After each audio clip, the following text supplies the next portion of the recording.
That's Dan Wootton Tonight, Monday to Thursdays from 9 on GB News.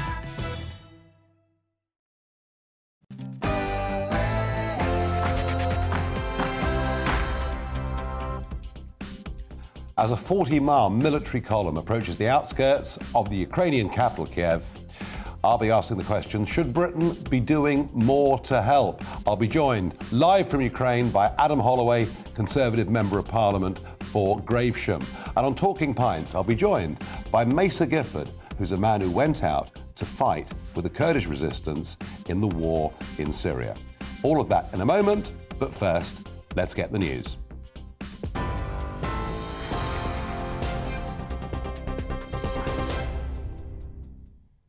I'm Rhiannon Jones in the GB newsroom. At least 5 people have been killed in a Russian attack on a television tower in the Ukrainian capital of Kyiv. In Ukraine's second largest city, Kharkiv, at least 10 people have been killed and 35 wounded in rocket strikes by Russian forces today. Foreign Secretary Liz Truss has announced sanctions against Belarusian individuals and organisations for the country's involvement in Russia's invasion of Ukraine. Ukraine's defence intelligence claims there are around 300 Belarusian tanks on its border. It says Russia's preparing a deliberate provocation to justify their entry.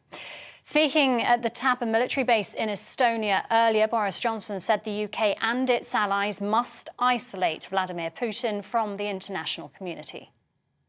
It's clearer, day by day, from the way the Ukrainians are responding, that President Putin has made a disastrous miscalculation. His troops have not been welcomed into Ukraine as he prophesied, and instead the Ukrainians have mounted an astonishing and tenacious resistance.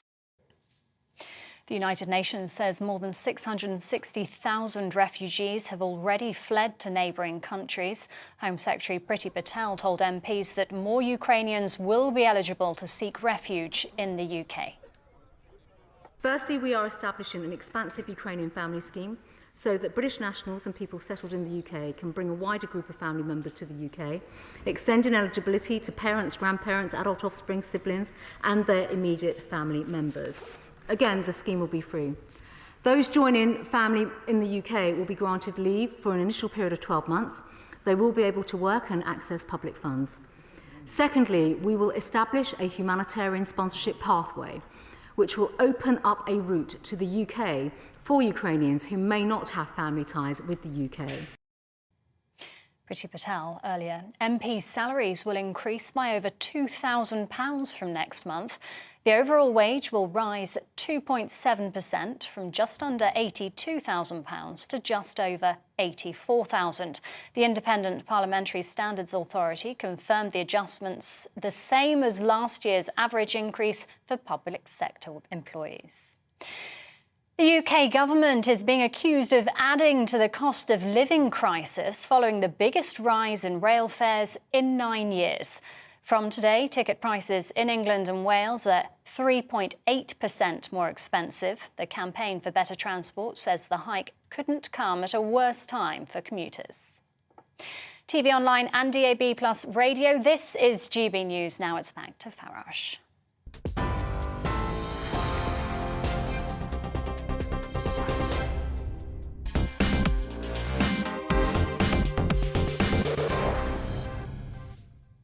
Good evening.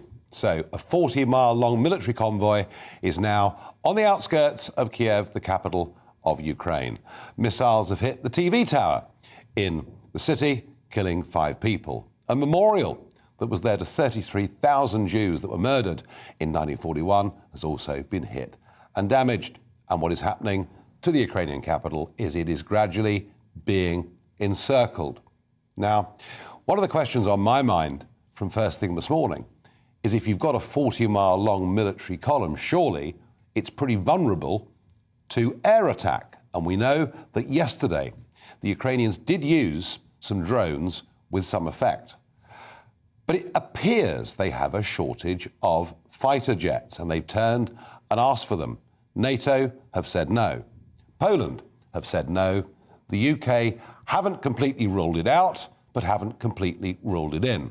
But what has been ruled out by the Americans and by the British is the idea of a no-fly zone. Now, Peter Bone, for example, said, well, look, in the west of Ukraine, where over 100,000 people a day are fleeing the country, mostly going into Poland, surely there we should operate a no-fly zone. But no, it's been made pretty clear by both Britain and America, we will not do that. President Zelensky has been trying to rally for more support. He addressed the European Parliament today, albeit via a Zoom call. So really where we are with this is that we've supplied military equipment to the Ukrainians. We've provided training to the Ukrainian army. But the truth is, they're on their own. And the reason we won't countenance a no-fly zone is that could take us directly into a fight with Russian jets. And we won't risk an all-out war with a nuclear power. If you think of it in that context, it is without doubt the most serious situation the world has seen since the Cuban Missile Crisis nearly 60 years ago. And yet, I think there's huge numbers of us that look at the role the president of the Ukraine has played, that look at the bravery of the men, and in some cases women too, that are signing up and prepared to fight. And we can see already they've inflicted extraordinary damage on the invading Russians.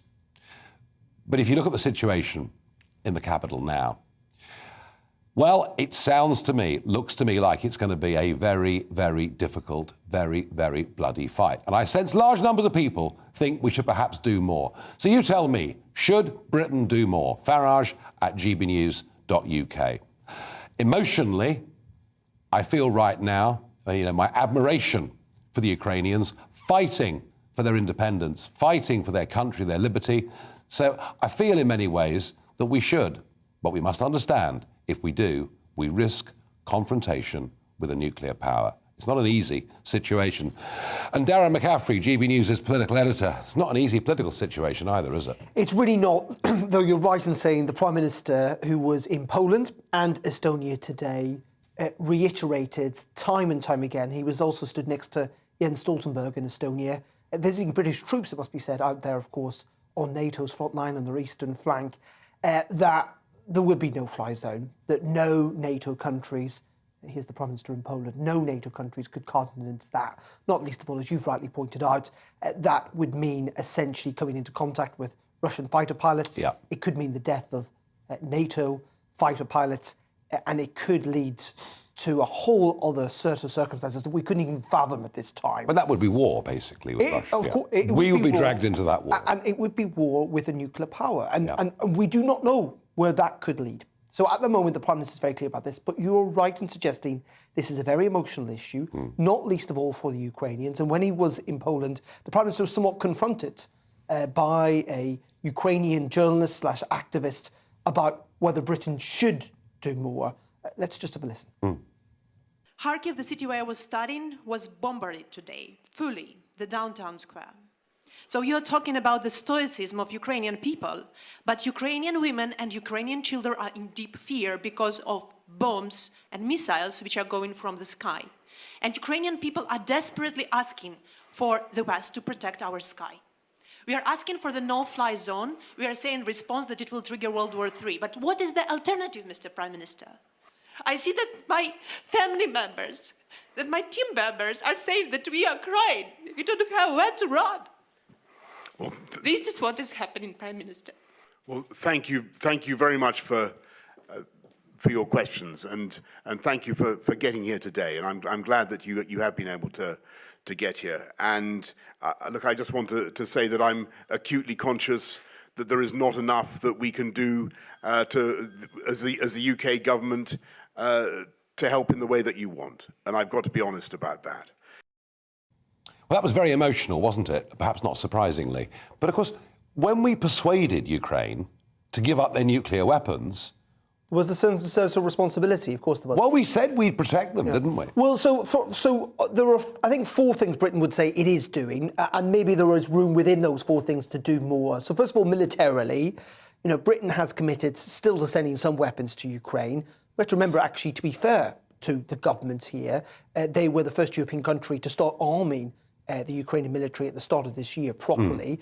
In retrospect, maybe countries like Germany and others should have been doing that much sooner, and the Ukrainian army would be better equipped. The problem is getting those arms now, because Russia is occupying quite a lot of the land. Obviously, the army themselves are involved in battles. Lots of that military equipment that's already on its way is essentially at the Polish border and is struggling to get across. There are sanctions. And tonight, Liz Truss, the Foreign Secretary, has announced the first set of sanctions against Belarusian individuals, because we know, of course, they're playing a huge part in this war. There is a sense that if things do get worse, and it must be said, the perception here in Westminster is that it is going to get worse than this comes, is that there will be a further tightening of sanctions. Third of all, there is diplomacy. Really interestingly, the Chinese today suggesting that they think they could be part players in all of this. Now, isn't that fascinating? Because the more we put sanctions on Russia, and perhaps ultimately even threaten some of the gas and the oil that they sell to us, the closer it drives Russia towards Beijing, because where else is there to go?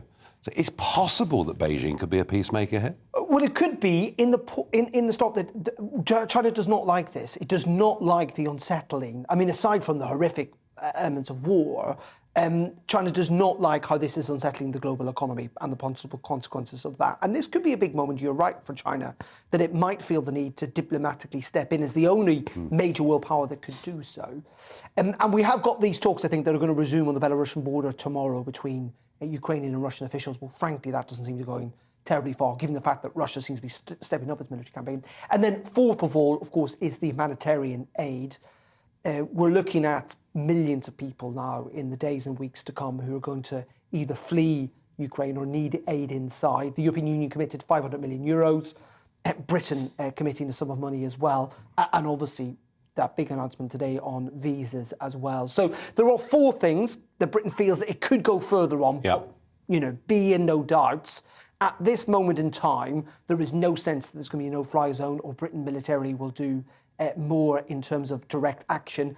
The one thing I would caveat all this with is how difficult things could get, particularly in the capital, Kyiv, if the Russians start indiscriminately bombing civilians. Which we've seen in Chechnya. Yeah. Which we've seen in Chechnya. Yeah. I think Western public opinion will pile an enormous amount of pressure on Western leaders to do more. We know in the past, of course, the West has stepped in when we thought that Benghazi was going to be obliterated off the map by Colonel Gaddafi. And now that wasn't a NATO campaign, but, it was a campaign led by the West. I'm just suggesting that, things could get very, very difficult. But at the moment, the clear message from the Prime Minister today repeatedly, and a message aimed, it must be said, also at the Kremlin, is that we are not going to go down this route. Darren, thank you very much indeed. And interesting to me that Brexit Britain actually has been speaking more loudly and more directly and acting more quickly. And the European Union, yes, they've caught up because the Germans did a U-turn, but it just goes to show, I do actually genuinely believe that as an independent country, we've got a much bigger, stronger voice. Now, last night we were joined by Adam Holloway, the Conservative Member of Parliament for Gravesham, who serves on the Home Affairs Select Committee and served in the British Army's Grenadier Guards for 5 years. And it was fascinating because he was right there on the border of Poland and Ukraine. And it did cause, well, Number 10 don't appear to be very happy about the fact that Mr. Holloway is there. Well, he's there today in Ukraine, and I know our connections with Ukraine are not easy, but he's joining this programme exclusively. Adam, can you hear me? I certainly can, Nigel. Good. So just tell us, please, what you've seen and what you've heard today. Well, today I've been meeting senior Ukrainian officials, security officials, and also a general who'd literally just driven out of Kiev. It had taken him a day. It seems that the situation there is becoming very difficult and that the city is soon to be encircled. He says that there are Russian special forces in the forests around the place, and I think he mentioned a 27-kilometre gap for people to drive in and out. Obviously, I'm not there. I'm in the west of the country, where the war hasn't come here yet. There have been limited missile strikes on military facilities outside where I am. And then there's the regular drumbeat of air raid sirens, and everyone has to go inside. So I'm not in Kiev, but it does seem, according to the general that I met today, that it's becoming a pretty it's a sort of decisive point. And the point that everybody here is making is that they're not asking us to come and fight this war for them, because we know we can't do that. But what they are asking for is the means to fight the war and to stop Kiev falling, because if Kiev falls, that makes things very, very difficult in the rest of this country. I mean, presumably, looking at the determination in the Ukrainian people, and you spoke yesterday about people queuing up and volunteering, I mean, presumably, this could be a very bloody battle. Is it possible, do you think, that Ukraine can hold against such overwhelming force? Look, there's allegedly a 40-mile convoy of war machines, material of war, a massive logistic chain. I mean, our audience, our populations in Europe, we need to understand this. What's happening here is very, very, very serious indeed. And what the Ukrainians have been saying to me, the consistent message throughout today has been that, they'll do the fighting, but they can't do it without proper air defense, without anti-tank weapons. And I know Britain and other countries have already provided them, but they say they need to be able to stop Russian air power.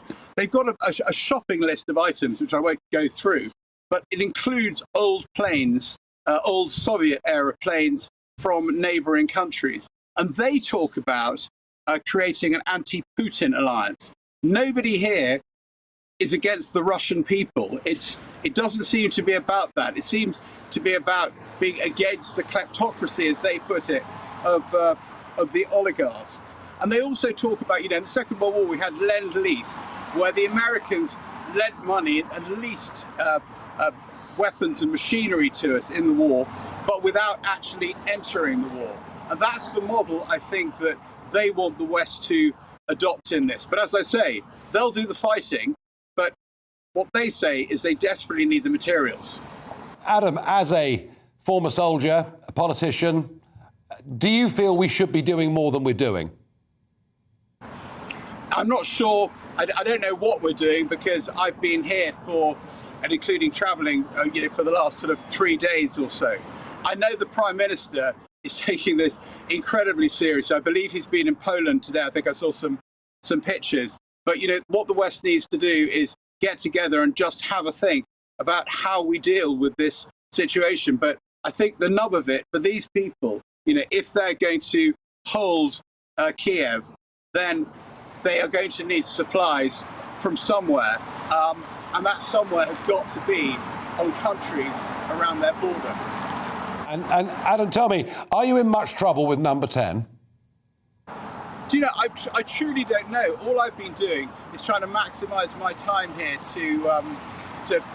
see and talk to as many people as possible. I think it's completely reasonable for Number 10 to expect members of Parliament and the rest of the public to obey Foreign Office travel advice. But I ignored it in Libya. I've ignored it in northern Iraq in the fight with ISIS. And I ignored it quite a few times during the war in Afghanistan, where we had officials, civil servants, senior people in the MOD telling us that being in Afghanistan was the most marvellous thing to be doing. And some of us, and there are several other MPs who did this, who took the trouble to go there and try and find out a bit of ground truth. We were actually able to say that this was not making a lot of sense. MPs can be outside the sort of the groupthink of the civil service sometimes. And I really think if you're going to stand up in Parliament and talk about these things, you've kind of got to know, what's going on in the world. And because I've been a soldier and a foreign correspondent, I was the ITN correspondent in Sarajevo during the siege for a bit, this is something I can do. I want to make a contribution. They haven't put me in the government. So this is just one thing that I can do, and to try to be useful and not a waste of rations. I have to say, Adam, you're doing it really very, very well indeed, and I thank you hugely for joining us here exclusively on GB News. That was Adam Holloway. Well, another fantastic report from Ukraine. And we talked there, in fact, we've talked all through the programme so far about airstrikes. What are the difficulties with airstrikes? What kit do the Ukrainians have, if anything? We'll talk about that and perhaps the military side of this a little bit more in a moment with Lieutenant General Jonathan Riley.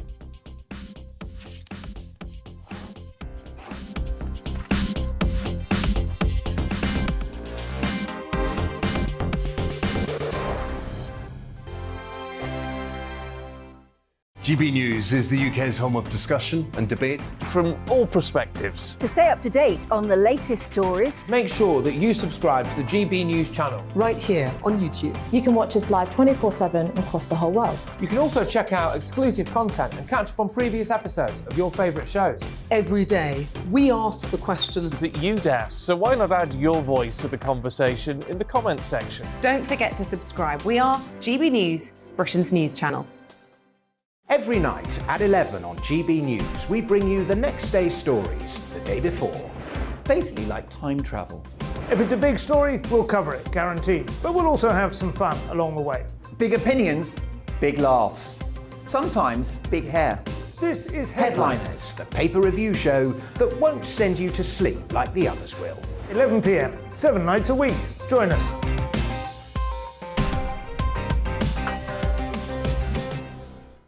Hello there, I'm Eamon Holmes. And I'm Isabel Webster. And we hope you can join us for Breakfast with Eamon and Isabel. You make me laugh out loud, belly laugh. Is that important first thing in the morning? Yeah, absolutely. And there's me trying to be deadly serious. News is a serious business. Yeah, I have to rein you in sometimes. Well, it doesn't stop us laughing at it. It doesn't stop us having an opinion on what's going on. Yeah. And it certainly will not stop us reflecting what you think. Weekdays from 6 to 9:30 on GB News. I'm Dan Wootton. Join me Monday to Thursday from 9 to 11 for the feistiest and most fun news debate on TV, where free speech reigns. I'll bring you a sharp take on the day's biggest stories, bombshell newsmaker interviews, and A-list guests.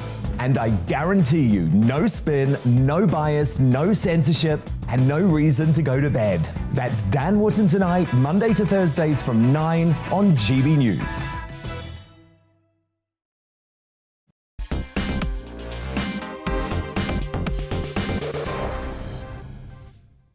I asked you, should we be doing more to help Ukraine? Some of your reactions. Louise says, yes, a lot more. The huge convoy heading for Kiev, plus Putin using more destructive weapons. It's only a matter of time before the capital falls. Well, it does feel a bit that way. Elizabeth says, no, we're doing more than enough. Matt says, should we really be getting involved in a war that doesn't involve us? Afghanistan 2.0. Blair didn't have a clue, and neither does Boris. Just look at his hair. That's a bit unfair. One viewer says, HMG, on our behalf, are doing all they sensibly can and leading the way. And yes, that's right. We have actually, Brexit Britain has actually been leading the way, and that's a good thing. And finally, Graham says, never mind Britain doing more for Ukraine, what about the 27 nations of the EU? Well, I think they did in many ways step up to the plate yesterday. Now, joining me to discuss the military side of this is Lieutenant General Jonathan Riley, retired British Army officer, military historian, a man who served tours in Serbia, Bosnia and Sierra Leone. Lieutenant General, what I saw this morning, the pictures, good evening, by the way. When I saw Nigel, nice to see you. The pictures of a 40-mile military convoy headed towards the capital, and I thought, well, you know, these Ukrainians have been resisting amazingly well, but they're about to be totally overwhelmed in terms of force, of numbers and equipment. And I thought to myself, surely airstrikes would be the way of at least delaying and causing that convoy some problems. What is the situation with the Ukrainian Air Force? Well, as far as I know, their equipment is mostly former Russian equipment, MiG-29s and Su-24s and Su-25s for ground attack. And they've recently been given, of course, Western air defense missiles. So in terms of the question of, well, what more can we do? We don't have these sorts of aircraft. We don't have the means to supply spare parts or training for them. So your point about assistance from neighbouring countries which might have this sort of kit, being former Soviet satellites themselves, is absolutely right, because the Ukrainians would have a chance to get aboard these equipments and do something fairly rapidly, bearing in mind that whatever they do, they're doing it in contact with the enemy. So it's no good us sending very high-tech Western equipment, which comes with a huge training burden, a huge maintenance burden, and they just won't do it. It might sound good, it might have a great moral effect, but physically we'd probably just be creating a scrap heap. Yeah, and what about the no-fly zone? I mean, Britain and America have been very, very unequivocal that we're not going to take part in a no-fly zone because that could lead to open confrontation with Russian jets. Do you think that's the right decision? I think it's absolutely right. Ukraine, for all the sympathy that we have with it and its people, and the scenes are, they're just heartrending. But Ukraine is not a NATO member. It's a sovereign country, and its airspace is part of its sovereign territory. So if we go waltzing in there to its sovereign territory, then we are violating Ukrainian territory, and we are coming into direct conflict with the Russians by setting up a no-fly zone. And on what legal basis anyway? Previous no-fly zones have always been established with a UN mandate. There is no chance of that because, as we know, Russia has a veto in the UN. And how sustainable is that in the long run? How sustainable is Russia having that vote? That's an interesting question, and you better ask your diplomatic editor for that one. It's one that's crossed my mind quite often. How extraordinary!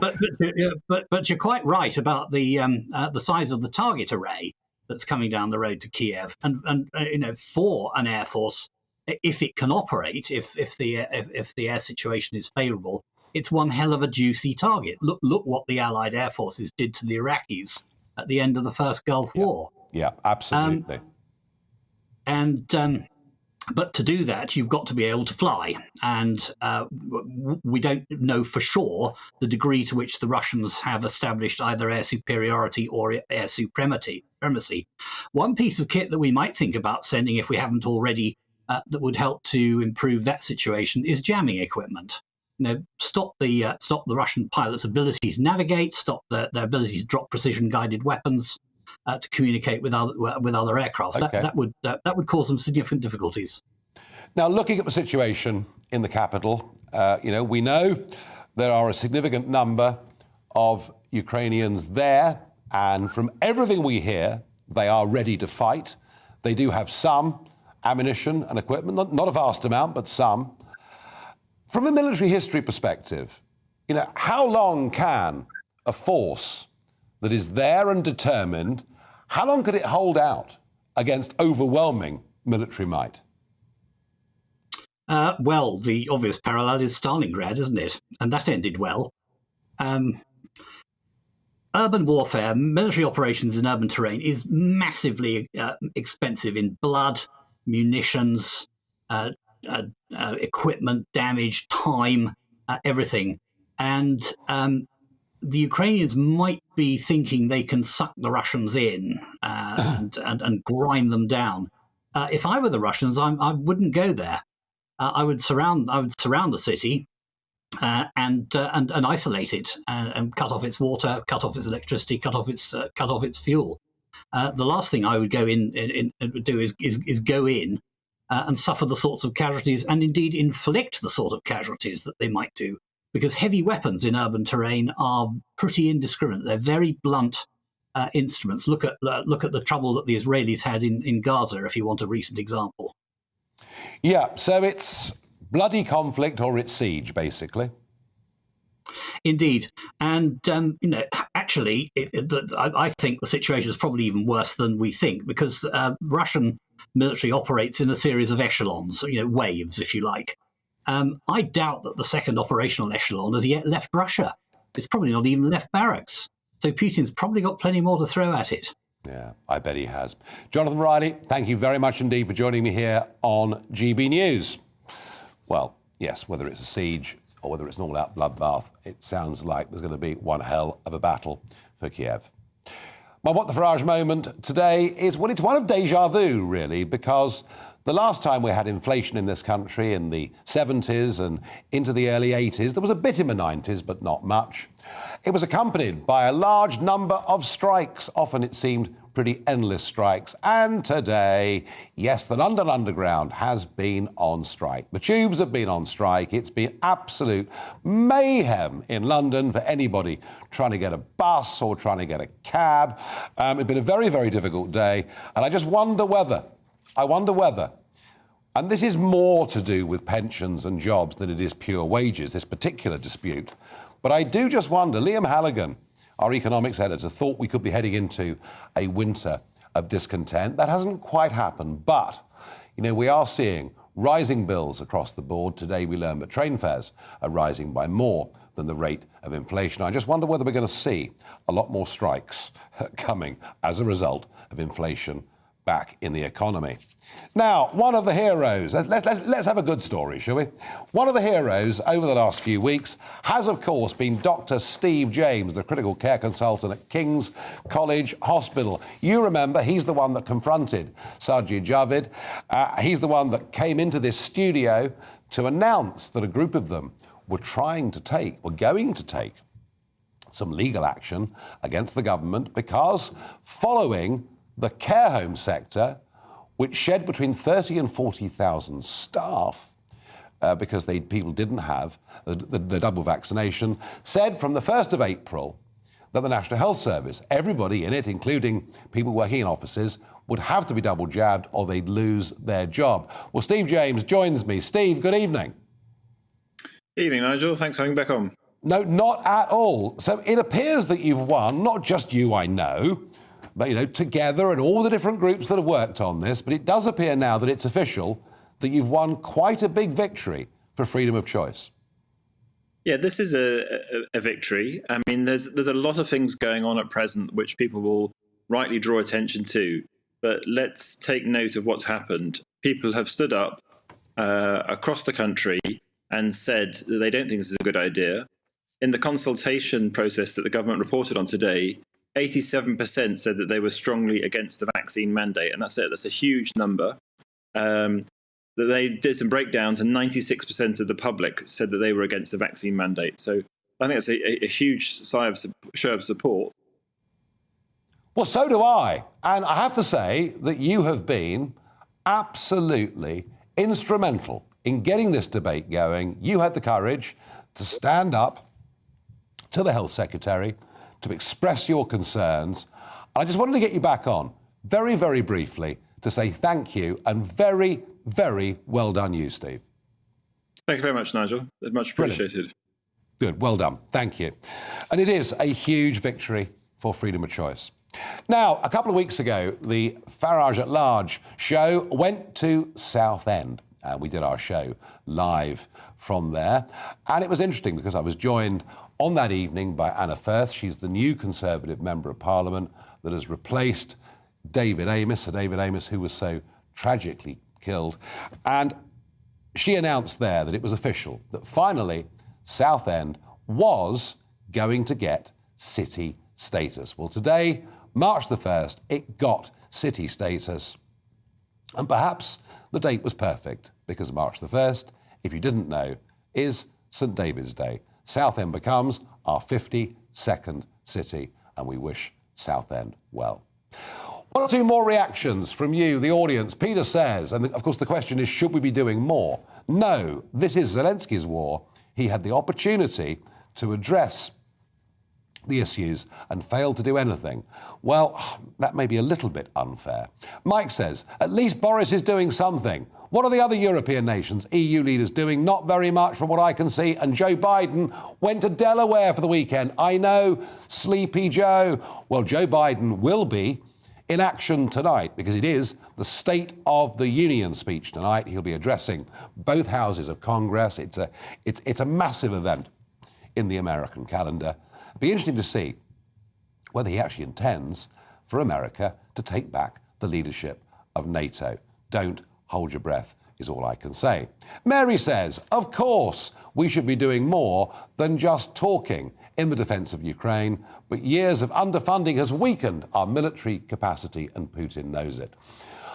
I think there are two big things that will change from all of this, whatever the outcome in the next few weeks and months. And that is there'll be a complete rethink on military spending. Germany has already dramatically U-turned from only spending 1.2% of their GDP on defence. They're going to put it up to 2%. And maybe we'll actually genuinely start spending 2% rather than adding in ceremonial duties and a bit of really rather creative accounting. Mike says, of course we must do more. While we fear nuclear war, there is no way we can hold back Russia. A red line has to be drawn. Lynn says, what an absolute hero and a very brave man the Ukrainian president is. Surely to God, there is more we could do.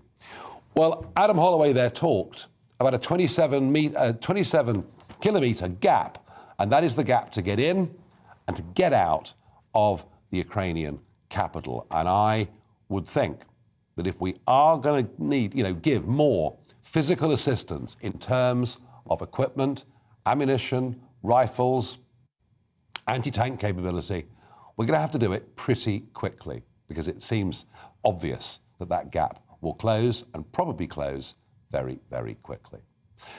Now, one of the big debates over this week was sparked very, very much around the question of should British citizens, should they go, should they be allowed to go, should they be encouraged to go to fight in Ukraine? And there appears to be a complete muddle in the government as to who should and should not go. Every time you get a senior minister talking on it, they give you a different opinion. Well, one man that did go and fought in Syria is Mesa Gifford. He was also in Ukraine just a few days ago.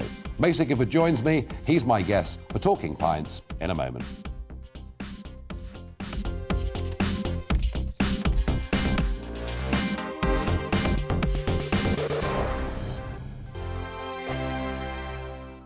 GB News is the UK's home of discussion and debate from all perspectives. To stay up to date on the latest stories, make sure that you subscribe to the GB News channel right here on YouTube. You can watch us live 24/7 across the whole world. You can also check out exclusive content and catch up on previous episodes of your favourite shows. Every day, we ask the questions that you'd ask, so why not add your voice to the conversation in the comments section? Don't forget to subscribe. We are GB News, Britain's news channel.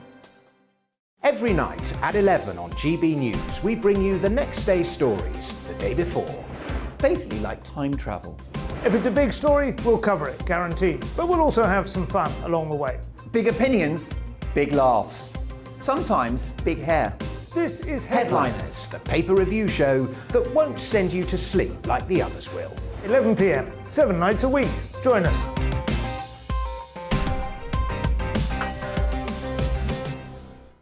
Hello there, I'm Eamon Holmes. And I'm Isabel Webster.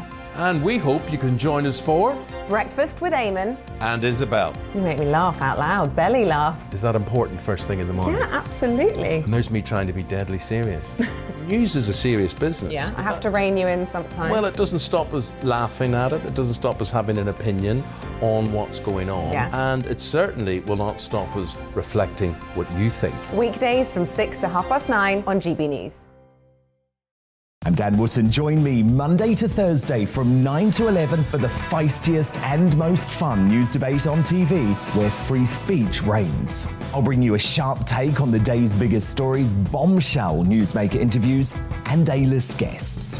And I guarantee you, no spin, no bias, no censorship, and no reason to go to bed. That's Dan Wootton Tonight, Monday to Thursdays from 9 on GB News.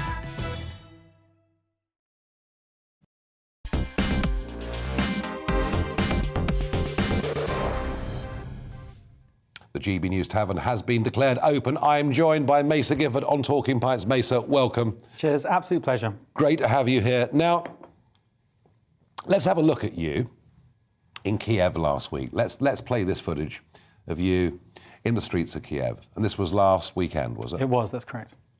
I saw men, I saw women, I saw people from all walks of life coming together, arming themselves and going off towards the front line to fight against the Russian state, which has invaded their country. It's currently destroying communities, attacking innocent Ukrainian people, and people are angry. They're furious. They're the people who sweep the streets of Kiev. They're the people who cook your food.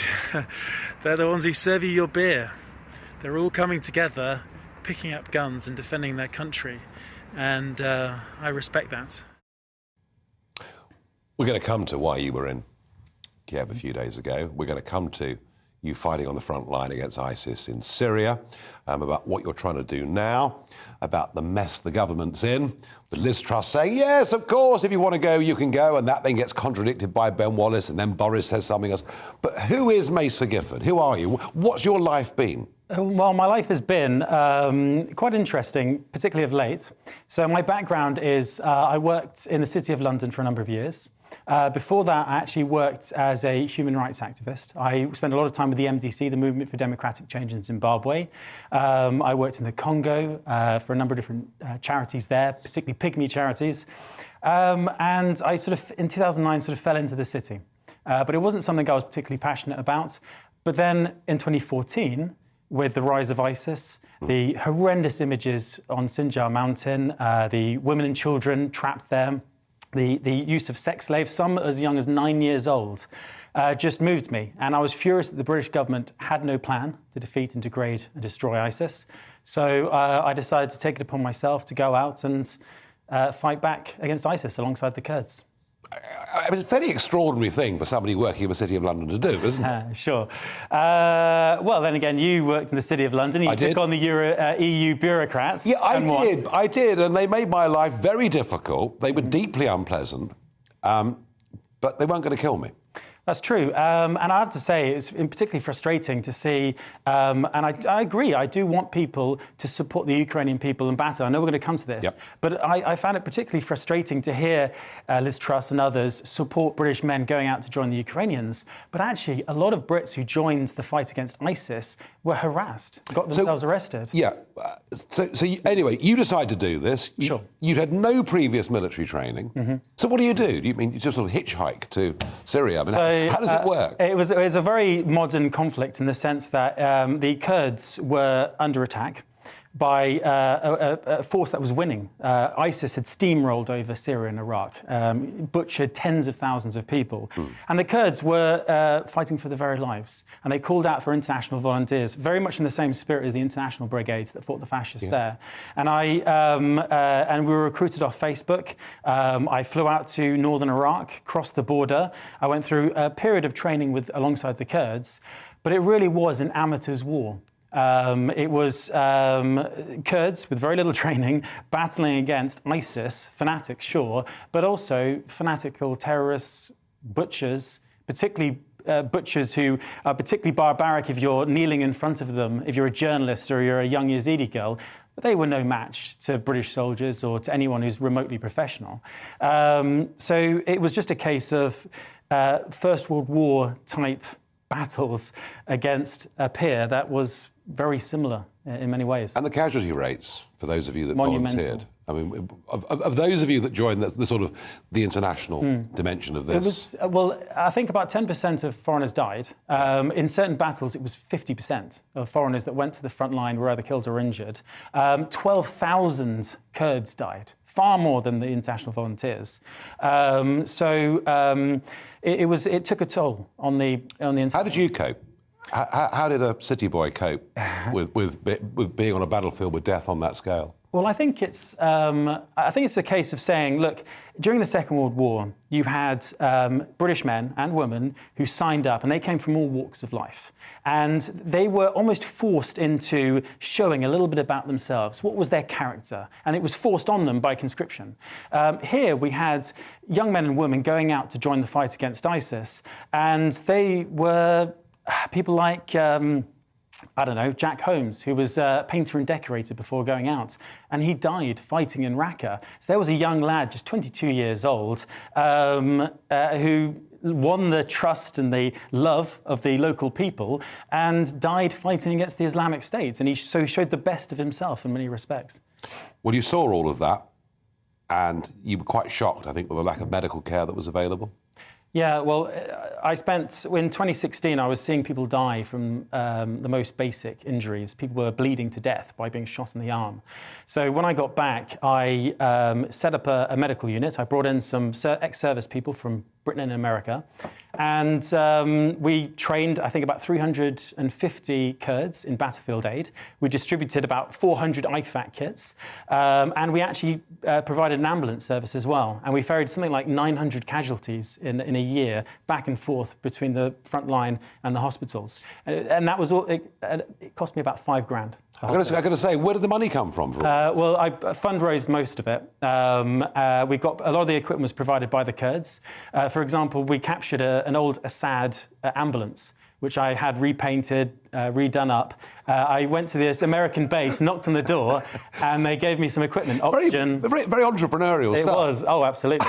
So, yeah, but it's at the end of the day, it shows you that if you're willing to push yourself, if you're willing to stand in solidarity with people, you can make a difference. And you can be anyone, an ordinary guy. And it doesn't have to be on the front line in Syria. It could be in any walk of life. So, yeah, I hope there's a message there as well.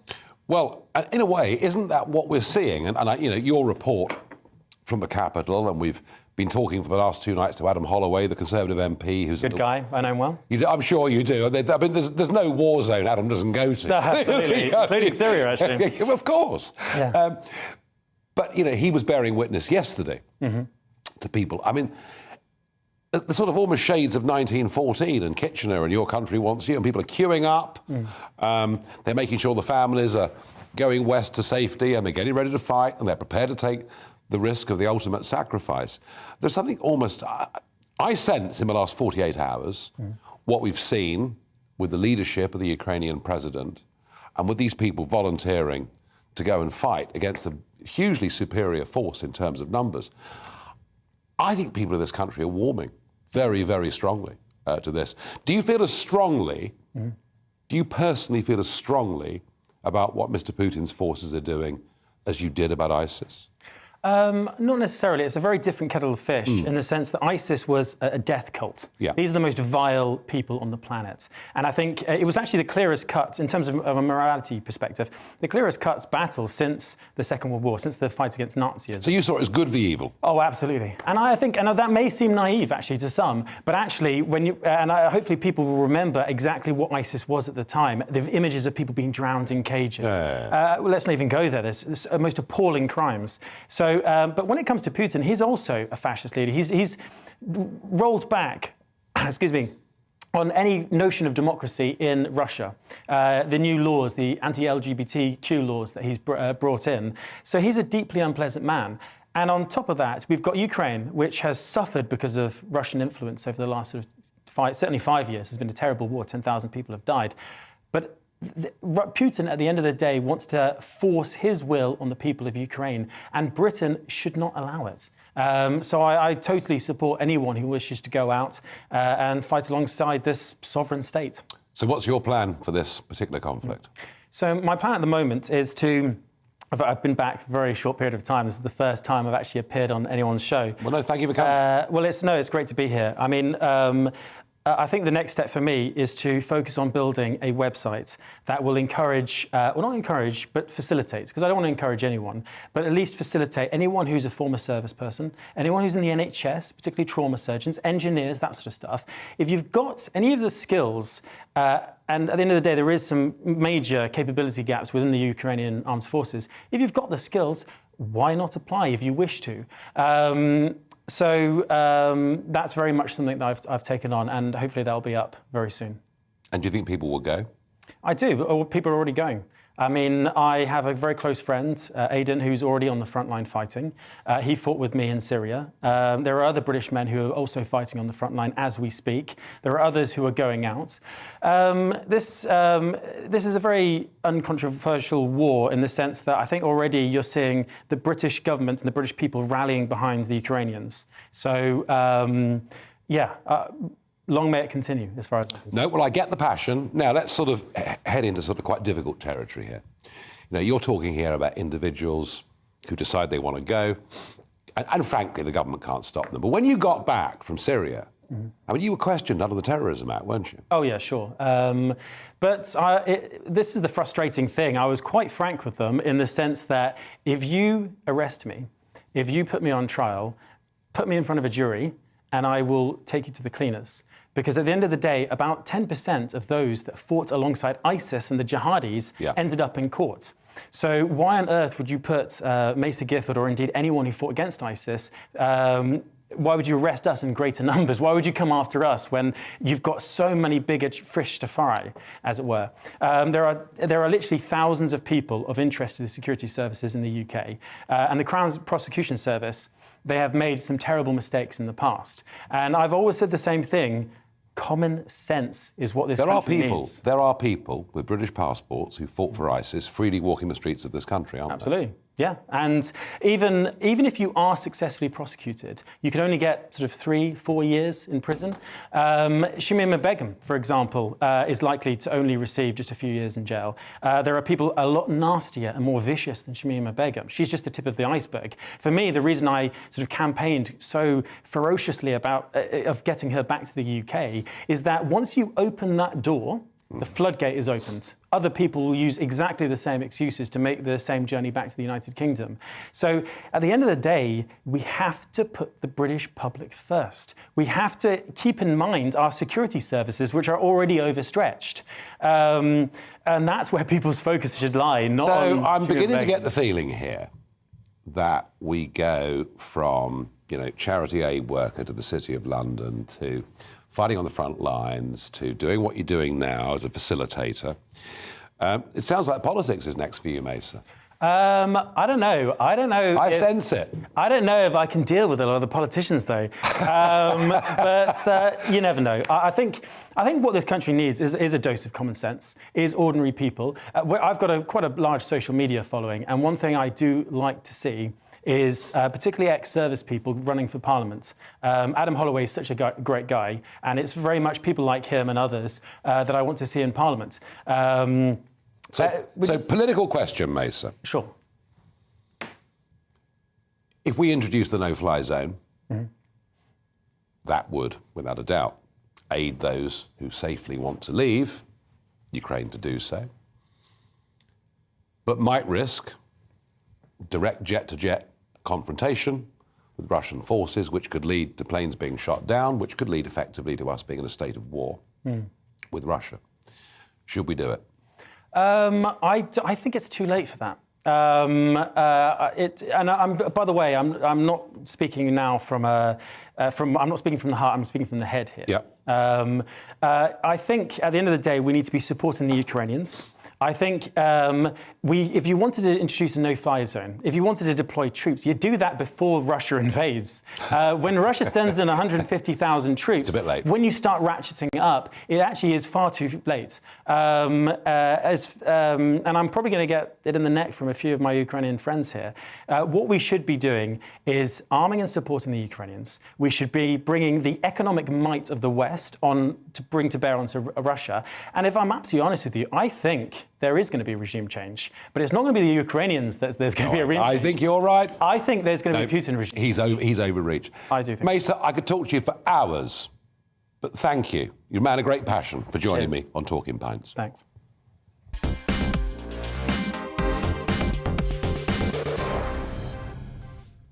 We're down to the last couple of minutes. We get to Barrage the Farage. You've sent your questions in. Andrew asks me, should we build up our armed forces and by how much? If you look at it, we've run down our armed forces. We did it under the Labour government, despite asking them to do more and more. We've absolutely done it under the Conservatives. And yes, I think one of the big things that comes from this is we will see us demanding that we have stronger armed forces. What the last week has shown us is you never know what's going to happen in the world. Elaine asks, do you think Macron will use this to push even more the case for his EU army? Oh, I'm sure, and I haven't said too much about the EU wanting the Ukraine to join, but I think they will try and use this to build up some sort of European force. Anthony asks, Connery, Moore, Dalton, which Cold War Bond is the best? What's your favourite Bond? Oh, Daniel Craig. Daniel Craig, I quite like Sean Connery, but hey. Yeah. Colin asks, I think we should bring back national service. What do you think? Oh, well, actually, I'm tempted to say yes, and particularly for young people, to give them a sense of purpose. And also, it would be a good way for them to pay off their student fees. Foot in the door. Oh, do you know what? National service would undoubtedly do the country a huge amount of good. I don't believe that it's ever going to happen. Last thought. As President Biden gets up today, he'll talk about his Green New Deal. Since he introduced the Green New Deal, the price of oil is up by 200%. We'll wait for that. I'm done for today. I'm back with you tomorrow. Mark Stein will be up in just a few moments' time. But before we get to that, let's have a look at the all-important weather. Good night.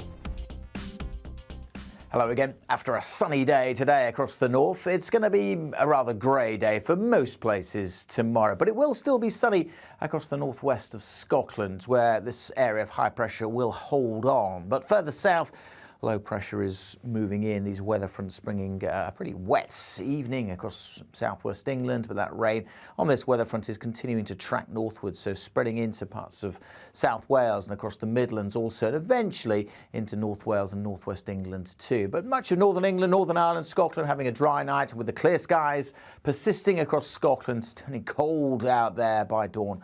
We will see a fairly widespread frost, but further south, look at that 7 in Cardiff and Southampton to start Wednesday. But it will start pretty dull and pretty damp here. Further outbreaks of rain trickling northward, so a very different day over northern England, North Wales, and the rain will spread into Northern Ireland as well. So gone will be today's sunny skies. We will hold on to them across northern Scotland, but we will see cloud and eventually even some rain trickling into central and southern Scotland too. Not much rain across eastern England. Much of the day will be dry here. Quite mild in the south. We could get to 12, maybe 13 in the southwest, but not feeling all that mild. Generally 9 or 10 will be